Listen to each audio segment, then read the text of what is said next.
Hello student, मैं कीर्ति यादव। हिंदी दर्शन में आपका स्वागत है। आज हम लोग यूपी बोर्ड क्लास 12th के उद्धव प्रसंग, जिसके रचनाकार जगन्नाथ दास रत्नाकर जी हैं, को पढ़ेंगे। ब्रजभाषा के अंतिम परंपरा के कवियों में प्रमुख स्थान रखने वाले जगन्नाथ दास रत्नाकर का जन्म काशी में 1866 को एक प्रतिष्ठित वैश्य परिवार में हुआ। इनके पिता का नाम पुरुषोत्तम दास था। इनके पिता भारतेंदु जी के अच्छे मित्र थे। विद्यार्थी जीवन में ये उर्दू और फारसी में कविताएं लिखते थे, लेकिन बाद में ब्रज में रचना करने लगे। हरिद्वार में 21 जून 1932 को इनका निधन हो गया। इन्होंने सूर्य से माधुर्य भावना, तुलसीदास से प्रबंध पद्धति और श्रृंगारी कवियों से मुक्तक शैली ग्रहण करके अपने काव्य का सृजन किया। अपने काव्य का विषय इन्होंने पौराणिक कथाओं और पौराणिक घटनाओं को बनाया, फिर भी उनमें सूर और तुलसी की अपेक्षा नवीनता है। इनकी प्रमुख कृतियां गंगावतरण, उद्धव शतक, गंगा लहरी, रत्नाष्टक आदि हैं। चलिए इनकी रचना को पढ़ते हैं। भेजे मन भावन के उद्धव के आवन की, सुधि ब्रज गावन में पावन जबय लगी। कहें रत्नाकर ग्वालिन की झोरी झोरी, दौरी दौरी नंद पौरी आवन तबय लगी। उझकी उझकी पद कंजन के पंजन पे, पेखी पेखी पाती छाती छोहनी छबय लगी। हमको लिख्यो है कहाँ, हमको लिख्यो है कहाँ, हमको लिख्यो है कहाँ, कहन सबय लगी। इन पंक्तियों में कवि जो उद्धव के ब्रज में श्री कृष्ण का संदेश लेके आने पर गोपियां कितना व्याकुल होती हैं, इसका अत्यंत सजीव वर्णन किया है। इसमें कहते हैं कवि, भेजे मन भावन के, मन भावन अर्थात श्री कृष्ण के द्वारा भेजे गए उद्धव के आवन की, उद्धव के आने की, सुधि अर्थात समाचार, ब्रज गावन में, ब्रज के गांव में, पावन मिलने, जब लगी, जब लगी। जब श्री कृष्ण के द्वारा भेजे गए उद्धव के आने का समाचार ब्रज के गांवों में मिलने लगा, तब रत्नाकर कहते हैं कि ग्वालिन की झोरी झोरी, ग्वालिन मतलब ग्वालिनों की, गोपियों की झोरी झोरी झुंड, दौड़ी दौड़ी दौड़ दौड़ कर नंद पौरी, नंद के आंगन में आवन तबय लगी, तभी आने लगी। तो रत्नाकर दास जी कहते हैं कि ग्वालिनों का झुंड दौड़ दौड़ कर नंद के आंगन या द्वार पे आने लगा। जैसे ही श्री कृष्ण के द्वारा भेजे गए उद्धव के आने का समाचार ब्रज के गांव में मिलने लगा, तुरंत ही क्या हुआ, ग्वालिनों का झुंड दौड़ दौड़ कर नंद के आंगन पे आने लगा। उझकी उझकी पद कंजनी के पंजनी पे, तो उझक उझक मतलब उचक उचक करके, पद कंजनी पद कमलों पे, पंजनी पे पंजों पे, पेखी पेखी पाती छाती छोहनी छबय लगी। पेखी पेखी मतलब देख देख कर, पाती पत्र को, छाती छोहनी छबय लगी। छोहनी मतलब प्रेम से या क्षोभ से भर गया, उनका जो प्रेम या क्षोभ के छवि से उनका हृदय भर गया। सभी क्या करने लगी, उचक उचक करके अपने पद रूपी कमलों पर या चरण कमलों पर के पंजों पर उचक उचक करके श्री कृष्ण के पत्र को देख करके उनका जो हृदय है वो प्रेम और क्षोभ से भर गया। हमको लिख्यो है कहाँ, हमको लिख्यो है कहाँ, हमको लिख्यो है कहाँ, कहन सबय लगी। सभी ये कहने लगी कि मेरे लिए कहाँ लिखा है, इस पत्र में मेरे लिए कहाँ पे कुछ लिखा है। सभी अत्यंत व्याकुल होकर ये कहने लगी, सभी पूछने लगी उद्धव से कि उनके लिए श्री कृष्ण ने क्या लिखा है, क्या समाचार भेजा है। अत्यंत व्याकुलता के साथ सभी पूछने लगी। अभी इसमें जो काव्य सौंदर्य है इसका हम लोग देख लेते हैं। पहले तो इसमें झौरी झौरी, दौरी दौरी, उझकी उझकी, पेखी पेखी में पुनरुक्ति प्रकाश अलंकार है। और इसमें पेखी पेखी पाती छाती छोहनी छबय लगी, इसमें जो है आवृत्ति के कारण, वर्णावृत्ति के कारण, चमत्कार उत्पन्न होने के कारण पदमैत्री अलंकार है। हमको लिख्यो है कहाँ, हमको लिख्यो है कहाँ, हमको लिख्यो है कहाँ, कहन सबय लगी। इसमें वीप्सा अलंकार है, क्योंकि इसमें गोपियों की बढ़ी हुई व्याकुलता को दिखाने के लिए इसका प्रयोग किया गया है। कई बार एक ही पद को दोहराया गया है। पदकंजनी में रूपक अलंकार है, और अनुप्रास अलंकार तो आपको पता ही है, इसमें अनुप्रास अलंकार है ही। भाषा इसकी ब्रज है, रस विप्रलम्ब श्रृंगार है, गुण माधुर्य है, और छंद इसका मनहरण सवैया है। इसकी पूरी व्याख्या यहाँ पे दी गई है। आप चाहें तो इसको रोक के पढ़ सकते हैं, चाहे तो डिस्क्रिप्शन बॉक्स में दिए गए टेलीग्राम के लिंक से इसे डाउनलोड करके भी आप पढ़ सकते हैं। आगे है, चाहत जो सो बस संजोग श्याम सुंदर को, जोग के प्रयोग में हियो तो विलस्यो रहे, कह रत्नाकर सु अंतर्मुखी है ध्यान, मंज ही कंज जगी ज्योति में धस्यो रहे, ऐसे करो लीन आत्मा को परमात्मा में, जामे जड़ चेतन विलास विकस्यो रहे, मोह बस जोहत बिछोह जिए जाकी छोही, सो तो सब अंतर निरंतर बस्यो रहे। अर्थात अगर आप चाहती हैं जो अगर स्वबस अपने वश में, अपने अधिकार में संयोग मिलन को, श्याम सुंदर अर्थात श्री कृष्ण के अगर आप चाहती हैं, यहाँ पे उद्धव जो हैं वो गोपियों से कह रहे हैं, उनको उपदेश दे रहे हैं ज्ञान मार्ग का, और कह रहे हैं कि अगर आप चाहती हैं श्री कृष्ण का जो मिलन है वो आपके अधिकार में रहे, आपके वश में रहे, तो योग के प्रयोग में, योगाभ्यास में योग का प्रयोग करिए, में ही को, हृदय को विलस्यो रहे, आनंदित रहे। तो आपको क्या करना होगा, योगाभ्यास में अपने हृदय को आनंद के साथ लगाना होगा, आनंद के साथ लीन रहना पड़ेगा। अगर आप चाहती हैं श्री कृष्ण का जो मिलन है वह आपके अधिकार में रहे, आपके बस में रहे, तो योग के अभ्यास में अपने हृदय को आनंद के साथ लीन रखिए या आनंद के साथ लगे रहिए। कह रत्नाकर सु अंतर्मुखी है ध्यान, रत्नाकर दास जी कहते हैं कि उद्धव कह रहे हैं कि सु अंतर्मुखी है ध्यान, अंतर में, अपने मन में, हृदय में ही उस ब्रह्म का, उस निराकार ब्रह्म के ज्योति में, मंज ही कंज ज्योति जगी ज्योति में धस्यो रहे, मंज मतलब सुंदर, ही कंज है हृदय रूपी कमलों में जगी हुई ज्योति, जगी हुई ज्योति में धस्यो रहे, लीन रहे।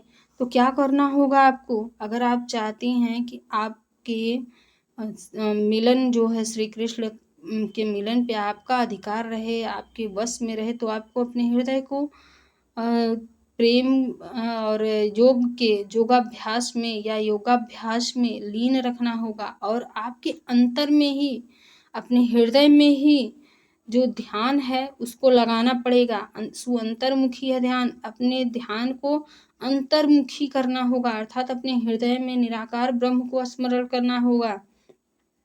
सुंदर हृदय रूपी कमलों में जगी हुई ज्योति में अपने मन को लीन रखना होगा, धस्योर है मतलब लीन रखना होगा। ऐसो करो लीन आत्मा को परमात्मा में, जामै जड़ चेतन विलास विकस्योर है।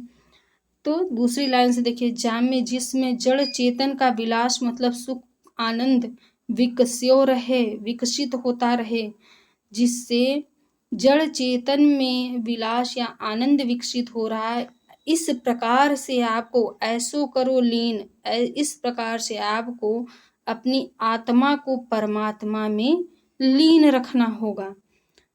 तो जिस प्रकार से जैसे जड़ चेतन में विलास विकसित होता रहे, अगर आप चाहती हैं कि जड़ चेतन का विलास आपके अंदर विकसित होता रहे, आपको आनंद मिलता रहे, तो अपनी आत्मा को परमात्मा में लीन करना होगा।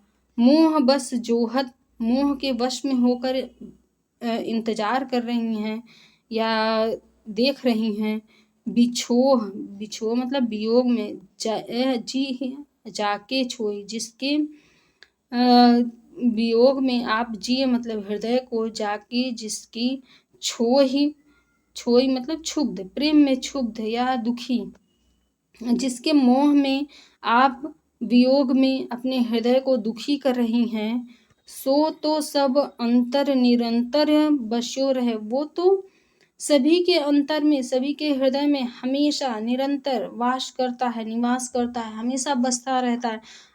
कहने का अर्थ यह है कि ईश्वर तो सभी के हृदय में बसे रहते हैं, लेकिन वो श्री कृष्ण के वियोग में अपने हृदय को मोह बस क्षुब्ध रख रही हैं, दुखी रख रही हैं। वो तो उनके हृदय में निवास करते हैं, तो उनसे उनका वियोग तो हो ही नहीं सकता। कहने का अर्थ ये है उद्धव के। इसलिए आपको निरंकार ब्रह्म की उपासना में योगाभ्यास करना होगा। ये उपदेश दे रहे हैं उद्धव गोपियों को। इसका भी काव्य सौंदर्य आप सेम ही रहेगा। भाषा इसकी ब्रज, गुण माधुर्य, रस इसमें वियोग ही रहेगा, छंद वही है मनहरण सवैया, बस अलंकार इसमें अनुप्रास है। हिय मंजू हिय कंज जो है इसमें रूपक अलंकार है हिय कंज में। रस इसका शांत है, सॉरी गुण प्रसाद है। और आगे इसकी व्याख्या पूरी है, आप पढ़ सकते हैं। उद्धव सुनी सुनी उद्धव की अकह कहानी कान, को थहरानी को थाने थिरानी है। कह रत्नाकर रेशानी बररानी को बिलखानी बिकलानी बिथकानी है। को शेदसानी को भरी दृग पानी रही, को घूमि घूमि परी भूमि मुरझानी है। को श्याम श्याम कह बह की बिललानी को, कोमल करेजो थामी सहमी सुखानी है। ये जो पद है इसमें गोपियों की जो उद्धव द्वारा दिए गए उपदेश से, ज्ञान के योगाभ्यास का जो उपदेश गोपियों को मिला उद्धव से, उससे उनकी क्या दशा हुई, कितनी दुर्दशा हो गई उनकी, ये पंक्तियां उसका वर्णन करती हैं। कहती हैं रत्नाकर जी कहते हैं कि सुन सुन करके उद्धव की अकह न कहने योग्य कहानी कान, कान जो है गोपियों के कान उद्धव के न कहने योग्य कहानी को सुन सुन करके को थहरानी मतलब कांपने लगी। कोई गोपी कांपने लगी, कोई थाने थिरानी है, कोई अपने स्थान पे थाने स्थान पे ही थिरानी स्थिर हो गई, जड़ हो गई। कोई गोपी कांपने लगी, कोई अपने स्थान पे ही स्थिर हो गई। कहते हैं रत्नाकर दास जी, कोई ऋषानी मतलब क्रुद्ध हो गई, ऋष करने लगी अर्थात क्रोधित होने लगी। और कोई बररानी, कोई ऐसे ही बड़बड़ाने लगी, अपने आप ही बड़बड़ाने लगी। कोई बिलखानी, कोई बिलखने लगी, कोई व्याकुल होने लगी। और कोई बिथकानी है, बिथकानी मतलब थकित होने लगी, कोई थकने लगी, कोई थकित महसूस करने लगी, शिथिल महसूस करने लगी खुद को। को सेदसानी, कोई पसीने में नहा गई, पसीना पसीना हो गई, उसको पसीने आने लगे। को भरी दृग पानी रही, दृग पानी अर्थात आंसू, किसी की आंखों में आंसू आ गया, पानी भर गया। को भूमि घूमी घूमी परी भूमि मुरझानी, और कोई घूम घूम करके भूमि पे पड़ गई अर्थात मूर्छित हो गई, मूर्छित होकर के जमीन पे गिर पड़ी। को श्याम श्याम कह बह की बिल लानी को, कोई श्याम श्याम कह के बहकने लगी अर्थात व्याकुल होने लगी। और कोई बिललाने लगी अर्थात तड़पने लगी। कोमल करेजो थामी सहमी सुखानी है। और कोई क्या हुआ, किसी ने अपने कोमल हृदय को थाम करके भय से भयभीत हो करके सूख गई अर्थात वहीं पे भय के मारे वो सूख गई। कहने का अर्थ ये है कि सभी गोपियों की दुर्दशा ऐसी हुई कि उनको समझ में ही नहीं आया कि अपने दुख को कैसे काबू में रखना है, कैसे अपने मन को स्थिर रखना है। किसी को भी कुछ समझ नहीं आया। यहाँ भाषा इसकी ब्रज है और इसमें जो रस है वो वियोग श्रृंगार है, गुण प्रसाद ही है, मन हरण सवैया है। इसमें अनुप्रास अलंकार सुनी सुनी घूमि घूमि, इसमें जो है पुनरुक्ति प्रकाश अलंकार है, घूमि घूमि और सुनी सुनी इसमें, और श्याम श्याम में पुनरुक्ति प्रकाश अलंकार है। और इसमें अनुप्रास अलंकार है ही। वर्णों की आवृत्ति में चमत्कार होने के कारण इस पूरे पद में पद मैत्री अलंकार भी है। इसकी जो व्याख्या है यहाँ पे है, आप चाहें तो पढ़ सकते हैं। अगला जो पद है गोपियाँ इसमें उद्धव से कह रही हैं, ज्ञान की बातें जो कह रहे थे उद्धव, उसका तर्क दे रही हैं। उनकी बात का खंडन करते हुए कहती हैं, कान दूत कैधो ब्रह्मदूत हुए पधारे या पधारे प्रण फेरन को मति ब्रज बारी की, कह रत्नाकर प्रीति रीति जानत ना, ठानत अनीति आनी रीति ले अनारी की, मान्यो हम कान ब्रह्म एक ही कहो जो तुम, तहु हमें भावति न भावना न्यारी की, जह बनी बिगरी न बारिदिता बारिद की, बूधता बिलह बूध बिबस बिचारी की। अब इसमें वो तर्क दे रही हैं, कहती हैं कि कान के दूत कृष्ण के दूत कैधो अथवा ब्रह्मदूत बनकर वह होकर के पधारे, आप पधारे हैं, यहाँ आए हैं। गोपियाँ कहती हैं, आप श्री कृष्ण के दूत बन के आए हैं या फिर ब्रह्म के दूत बन के आए हैं। धारण करके प्रण को फेरने के लिए, बदलने के लिए, मति बुद्धि को ब्रजबारी की, ब्रज की नारियों की, ब्रज बालाओं की आप श्री कृष्ण के दूत बन के आए हैं या ब्रह्म के दूत होकर के यहाँ पे आए हैं।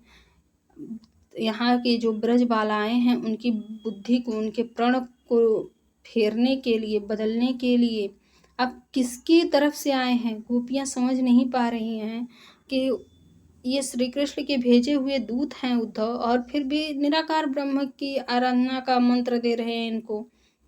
कह रत्नाकर पर प्रीति रीति जानत ना।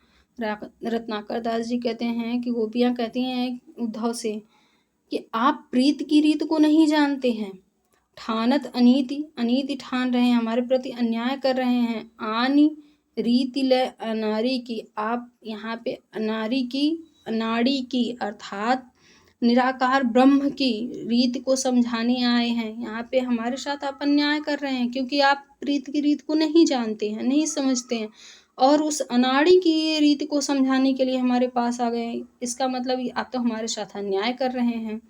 मान्यो हम मानते हैं कि कान्ह ब्रह्म एक ही हैं, श्री कृष्ण और ब्रह्म निराकार ब्रह्म एक ही हैं, जैसा आपने कहा, कहो जो तुम, जिस प्रकार आपने कहा कि श्री कृष्ण और ब्रह्म एक ही हैं, हम मानते हैं, लेकिन तहु पर भावती ना, तहु पे हमें भावती नहीं है, फिर भी हमें अच्छी नहीं लगती है। भावना अन्यारी की, उस अन्यारी की जिसका कोई रूप नहीं है, रंग नहीं है, उसकी भावना हमें अच्छी नहीं लगती, उसका जो है साधना करना हमको अच्छा नहीं लगता। जह बनी बिगड़ी न बारिधिता बारिध की, बन बिगड़ नहीं जाएगा कुछ भी। बारिधता विशालता या समुद्र का अपना स्वरूप, बारिधि समुद्र का अपना स्वरूप बिल्कुल भी बनेगा बिगड़ेगा नहीं, जरा सा भी बनेगा बिगड़ेगा नहीं। लेकिन बूंदता अस्तित्व, छोटा सा स्वरूप, विलय मतलब घुल जाएंगी, समाप्त हो जाएंगी। बूंद की, एक छोटी सी बूंद की अपनी बूंदता, अपना लघु अस्तित्व तो समाप्त हो जाएगा समुद्र में मिलने से। विवश बेचारी की, विवश होकर के उस बेचारी बूंद का तो अस्तित्व ही समाप्त हो जाएगा अगर वह वारिधि में, समुद्र में मिल जाए तो। क्योंकि एक छोटे से जो बूंद के मिलने से समुद्र का स्तर ना बढ़ेगा ना घटेगा, लेकिन बूंद तो उसमें समाएगी अगर, तो उसका तो अपना अलग अस्तित्व ही समाप्त हो जाएगा। इसलिए गोपियाँ कहती हैं श्री कृष्ण से प्रेम करने से उनका अलग अस्तित्व बना हुआ है, और लेकिन अगर वो निराकार ब्रह्म की आराधना करने लगेंगी तो उनका अपना अस्तित्व समाप्त हो जाएगा। इसलिए वो निर्गुण ब्रह्म की आराधना नहीं करना चाहती। भाषा इसमें भी वही है, ब्रज भाषा ही है। रस इसमें श्रृंगार है, वियोग गुण माधुर्य, अलंकार अनुप्रास है। और जय है बन बिगरी में, यहाँ पे रुकिए आप एक सेकंड। जय है बनी बिगरी न बारिदता बारिद की, यहाँ पे दृष्टांत अलंकार है, उदाहरण दिया गया है जिस प्रकार से समुद्र में एक छोटी सी बूंद मिलने से समुद्र का कुछ नहीं बिगड़ेगा, लेकिन बूंद का अस्तित्व समाप्त हो जाएगा, ये उदाहरण दिया गया है। इसलिए यहाँ पे उदाहरण है।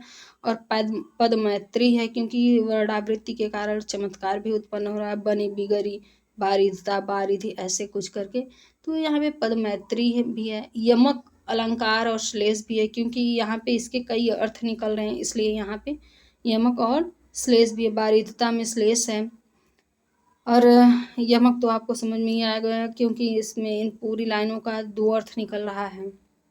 जिस प्रकार से ब्रह्म के लिए अलग निकल रहा है और समुद्र के लिए अलग निकल रहा है, उदाहरण पे इनका दृष्टांत हो गया।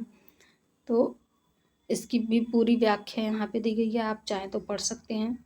अगला पद है, चिंतामणि मंजुल पमारी धूर धारणी में, कांच मन मुकुर सुधारी रखिबो कहाँ। कहें रत्नाकर वियोगी आगि सारन को, उधो हाय हमको बयार भखिबो कहाँ। रूप रस हीन जाहि निपट निरूप चुके, ताको रूप ध्याइबो और रस चखिबो कहाँ। एते बड़े विश्व माहि हेरहु पह न जाहि, ताहि त्रिकुटी में नैन मूद लखिबो कहाँ। ये जो पद है, इस पद में गोपियाँ निराकार ब्रह्म की उपासना की निरर्थकता सिद्ध करती हुई कहती हैं कि चिंतामणि को मंजुल, सुंदर मंजुल, अच्छी चिंतामणि को पवारी धूर धारण में, पवारी मतलब फेंक देना, धूर धारण में धूल धारण करने में, कहती हैं गोपियाँ कि चिंतामणि को जो सारी इच्छाओं को पूर्ण करती है, सभी की इच्छाओं को पूरा कर देती है, ऐसी चिंतामणि को आप धूल में फेंक करके धूल रमाने को कह रहे हैं, भस्म रमाने को कह रहे हैं। कांच मन मुकुर सुधारी रखिबो कहाँ। और हम कांच के मन को, मतलब कि शीशे के दर्पण रूपी मन को हम सुधारी रखिबो कहाँ, हम संभाल के कहाँ रखेंगे।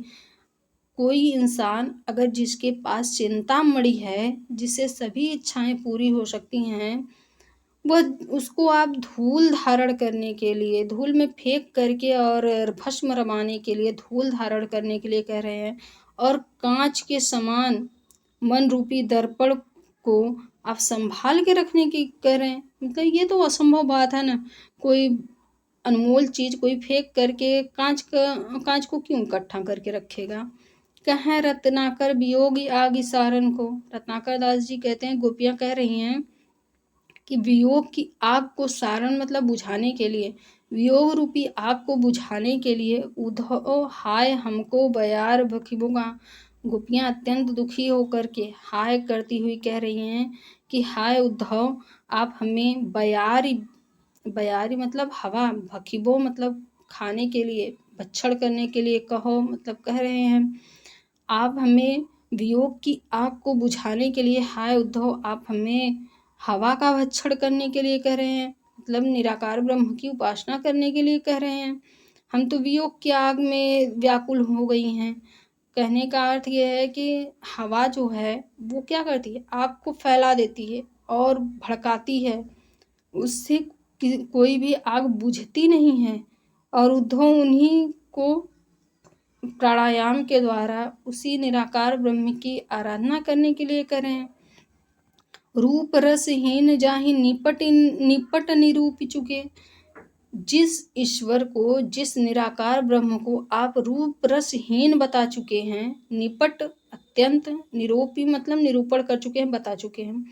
तो जिस ईश्वर को आप रूप रस विहीन निरूपित कर चुके हैं, बता चुके हैं, ताको रूप ध्याइबो, ताको उसके रूप ध्याइबो, उसके रूप का ध्यान करने के लिए, और रस चखिबो, उसके रस का आस्वादन करने के लिए कहो, मतलब कह रहे हैं जिस ईश्वर को आप रूप रस विहीन बता चुके हैं, निरूपण कर चुके हैं, उसी के रूप और रस का पान करने के लिए कह रहे हैं। कैसे ये मुमकिन है? ये असंभव बात है कि जिसका रूप रस ही नहीं है, उसके रूप और रस का भक्षण कोई कैसे कर सकता है, आस्वादन कैसे कर सकता है। एते बड़े विश्व माही, इतने बड़े विश्व में, संसार में, हेरव हूँ मतलब ढूंढने पर न पह जाए, जिसे पाया नहीं जा सकता, इतने बड़े विश्व में ढूंढने पर भी जिसे नहीं पाया जा सकता, ताहि त्रिकुटी में, उसे त्रिकुटी चक्र में, नैन मूदी आंखें बंद करके लखिबो कहाँ देखेंगे, उसे हम अपनी आंखें बंद करके त्रिकुटी चक्र में कहाँ देखेंगे। इतने बड़े विश्व में जिसे खोजने पे भी नहीं पाया जा सकता, उसे अपनी त्रिकुटी में हम आँखें बंद करके कहाँ देखती फिरेंगी, कहाँ उसका ध्यान कर पाएँगी। जिसका रूप रस ही नहीं है, उसके रूप रस का पान हम कैसे कर सकती हैं। ये जो पद है, आप भाषा इसकी ब्रज है, रस इसका वियोग श्रृंगार है, और गुण इसमें है, गुण भी इसमें वही है, प्रसाद गुण है, सॉरी रस इसमें शांत है, गुण प्रसाद है, छंद मन हरण सब है। मन मुकुर में यहाँ पे कांच मन मुकुर में रूपक अलंकार है, अनुप्रास अलंकार तो इसमें है ही, बाकी सब कुछ वैसा ही है। आगे है इसकी व्याख्या, आप चाहें तो रोक के पढ़ सकते हैं। हाँ, इसमें विरोधाभास है, क्योंकि पहले ही रूप रस विहीन बता करके फिर उसी के रूप रस का आस्वादन करने के लिए उद्धव कह रहे हैं, इसलिए यहाँ पे विरोधाभास भी है। आगे है, आए हो सिखामन को जोग मथुरा पे तोपे, उद्धव ये वियोग के वचन बतरावो ना, कह रत्नाकर दया करी दरस दिनो, दुख दरिबे को तोपे अधिक बढ़ाओ ना, टूक टूक हुए हैं मन मुकुर हमारो हाय, चूकी हूँ कठोर बैन पाहन चलावो ना, एक मन मोहन तो बश के उजार्यो मोहि, हिय में अनेक मन मोहन बसावो ना। यहाँ पे गोपियाँ जो हैं वो कह रही हैं कि योग शिक्षा पे जो उनके मनोभावना है, उनके मन की बातें हैं, वो बताती हुई कह रही हैं कि आए हो सिखावन को जोग, हे उद्धव आप योग सिखाने के लिए आए हो मथुरा पे, मथुरा तय मथुरा में, तो पे उस पर, अर्थात हे उद्धव आप मथुरा में योग सिखाने के लिए आए हो और उस पर वियोग के वचन बतरावो ना, वियोग के वचनों की बात मत करो, वियोग की बातें मत करो, बतरावो ना बताओ मत, कहो मत। हे उद्धव आप तो मथुरा में योग सिखाने के आए हो और उस पे भी आप वियोग की बातें मत करो, उससे उनको अत्यंत तकलीफ हो रही है, दुख पहुंच रहा है। कह रत्नाकर दया करी दरस दिनो, रत्नाकर दास जी कहते हैं कि गोपियाँ उद्धव से कह रही हैं कि आपने दया करके हमें दर्श दिया है, यहाँ पे दर्शन दिए हैं, यहाँ पे आए हैं आप, दुख दरिबे को मतलब नष्ट करने को, दुख दरिबे को दुख नष्ट करने को, तोपे उस पर अधिक बढ़ावो ना, और उसको अधिक बढ़ाइए मत। आपने तो यहाँ पे दर्श दिया है, हमको दया करके दर्शन दिया है, हमारा आपको दुख जो है वो नष्ट करना चाहिए, और आप उसके दुख को बढ़ा रहे हैं निराकार ब्रह्म की योगाभ्यास की बातें कर करके, प्राणायाम की बातें करके, तो आपको ऐसा करना उचित नहीं है। टूक टूक हुए हैं, टूक टूक मतलब टुकड़े टुकड़े हो जाएंगे, मन मुकुर हमारो है, मन रूपी दर्पण हमारो, हमारा, तो हमारा मन रूपी दर्पण वो टुकड़े टुकड़े हो जाएगा।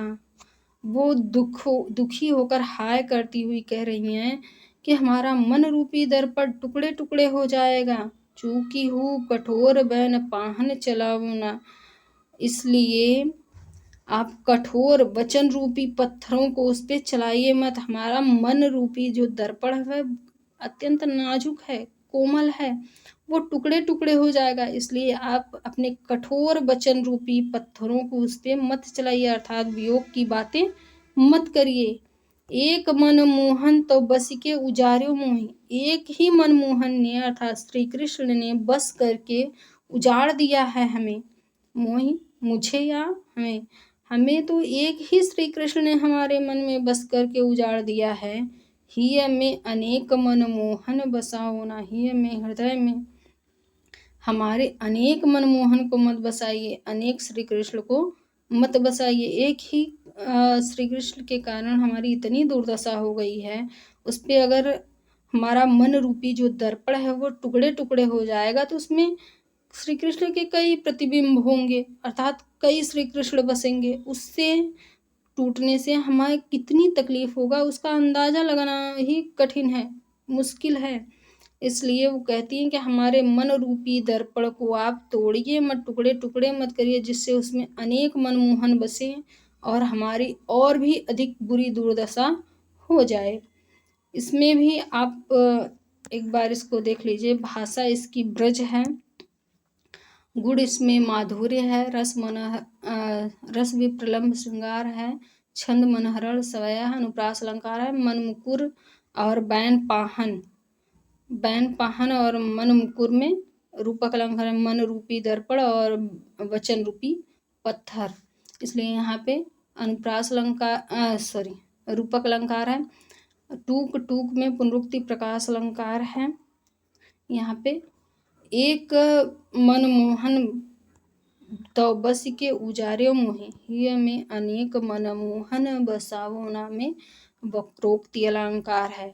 अपनी बातों को टेढ़ा करके कह रही हैं गोपियाँ, वक्रोक्ति से कह रही हैं कि एक भी मनमोहन ने बस के हमें उजाड़ दिया है और अनेक मनमोहन बस जाएंगे तो हमारी तो और भी बड़ी दुर्दशा हो जाएगी। इसमें वक्रोक्ति अलंकार है। आगे इसकी व्याख्या पूरी दी गई है, आप चाहें तो पढ़ सकते हैं, चाहे तो इसको पहले ही बताया गया है, डिस्क्रिप्शन बॉक्स में दिए गए टेलीग्राम के लिंक से आप इसे डाउनलोड करके पढ़ सकते हैं। आज हम लोग इतना ही पढ़ेंगे, अगला भाग हम इसके अगले में चैप्टर में डिस्कस करेंगे अगले वीडियो में। अगर आपको ये वीडियो पसंद आया हो और समझ में आया हो तो चैनल को लाइक शेयर और सब्सक्राइब जरूर करें। मिलते हैं अगले वीडियो में, तब तक के लिए नमस्कार।